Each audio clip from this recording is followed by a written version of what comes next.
Less than 10 na babae pa lang yung naka-crown na sexiest woman in the land. Kaya mo yan, sige. So sa mga taong You can do it, bro. kaya ko yan. Kinakabahan ka ba? Kaya, Tinapos ko lang eh. hindi, sige. Kayo na, maka-conscious na siya.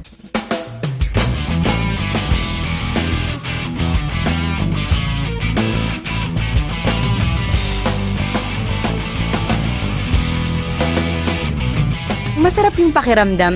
Pero sabi ko nga, hindi ka naman magiging number 1 kung hindi dahil dun sa mga nagtiyaga at talagang nag-ubos ng load para iboto ka. Kahit ako, kung feeling ko sexy ako, kung wala namang bumoboto sa akin, ano yung pakiramdam na yun? So ito yung masarap na parang ibinigay sa akin ng mga taong nagmamahal sa akin yung pakiramdam ng number 1 at dahil yan sa kanila.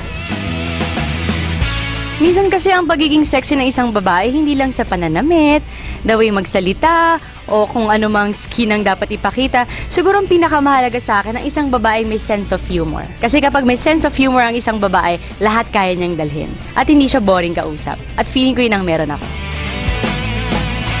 Kukunin ko na yung pagkakataon para taus-puso magpasalamat sa lahat ng nagmamahal at matyagang bumoto, nag-ubos ng load para lang manalo ako.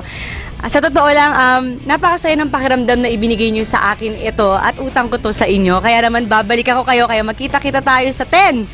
Ibibigay ko sa inyo si Marian Rivera.